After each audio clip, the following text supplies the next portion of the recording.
Meron lang po tayo dito ang isang loaf ng ating sliced bread o yung ating tasty bread. So ilagay lang muna natin siya sa pinggan. Kahit anong klaseng tinapay pwede dito guys. Pwede kayong gumamit ng pandesal or yung mga tira-tirang tinapay pwede po dito. Pagkatapos ay cut lang natin siya into cubes. Ayan, kuha lang tayo ng ating mixing bowl. And then, kuha tayo ng gunting.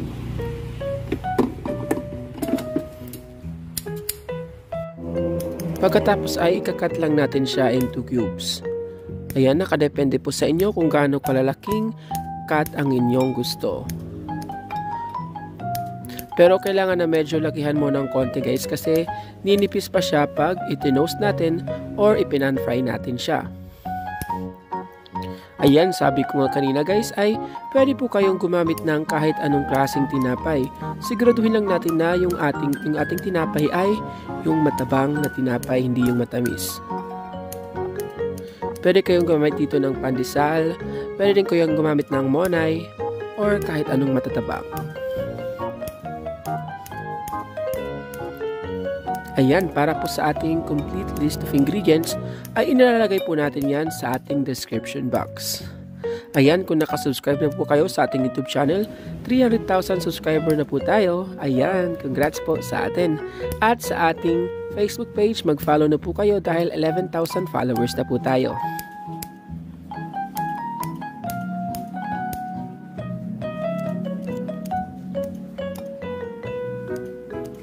Ayan, so nakat na natin siya into cubes. Set aside lang muna natin siya and then on na natin yung ating induction cooker. Pagkatapos maglagay lang po tayo ng ating frying pan. Low heat lang yung ating gagamitin dito na apoy. Medium heat muna para uminit siya. And then, pag medyo uminit na yung ating pan, balik natin sa low heat lang.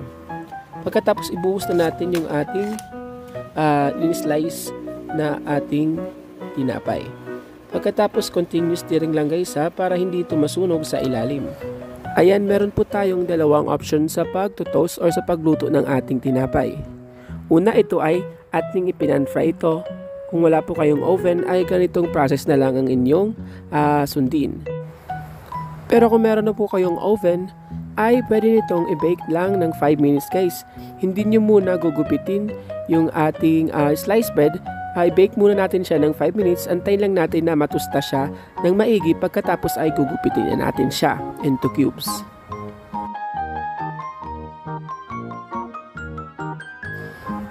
Ayan, dito po sa ating process ay okay na ito. Tustang-tusta na talaga yung ating tinapay.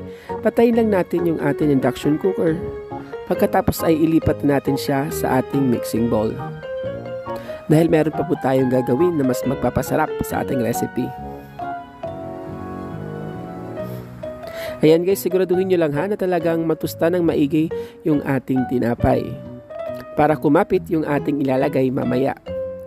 So ayan, on ulit natin yung ating pan o yung ating induction cooker.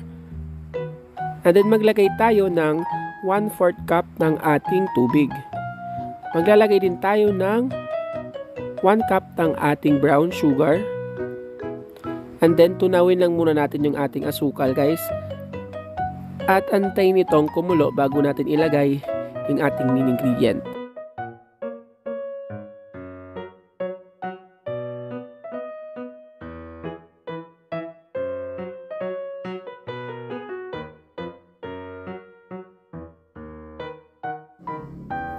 Ayan, kung nakikita nyo ay nagka-caramelize na. Ilalagay na po natin dito ang ating isang sachet ng kape. Kahit anong kape ay pwede dito guys. Depende kung anong paborito mong kape ang iyong iniinom. Pwede mo itong ilagay dito. Pwede kayong gumamit ng puro na kape. Basta't lagyan nyo lang ng konting cream. Pagkatapos antay lang natin na medyo matunaw yung ating kape na inilagay dito. Press lang natin siya para matunaw siya. And then hinaan na lang natin yung ating apoy para hindi ito masunog. Antay lang natin na medyo mag-caramelize yung ating kape at yung ating sugar.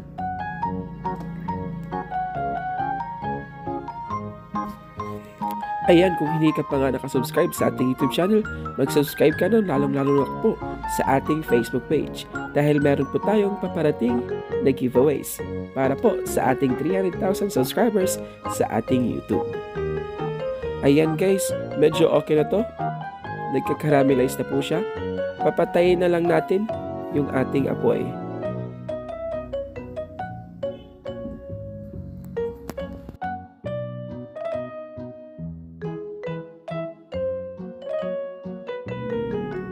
At pagkatapos dito ay ibubuhos na po natin yung ating na-toast na mga tinapay.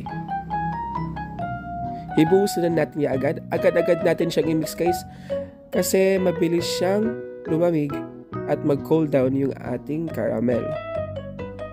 Mix lang natin siya ng maigi. At pagkatapos ay pwede na natin siyang ilipat sa ating mga lalagyan kung magbebenta po tayo. O diba napakasarap talaga at talagang nag-melt or nag-caramelize yung ating nilagay dito na sugar at yung ating kape.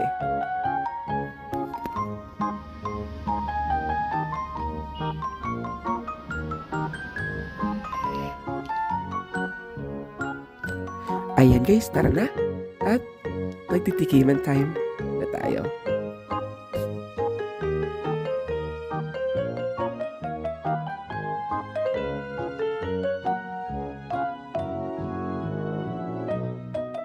Eto na nga guys ang ating napakasarap na coffee bread popcorn. Napatok na pangnegosyo at napakasarap na pang merienda, lalong-lalo na kung magne-Netflix and chill ka. Kaya ano pa hinihintay mo, mag-subscribe ka na sa ating YouTube channel at mag-follow sa ating Facebook page. Para po sa ating complete list of ingredients ay nilalagay po natin sa ating description box sa baba. Maraming salamat sa panonood. Stay safe and God bless. See you again on our next video recipe.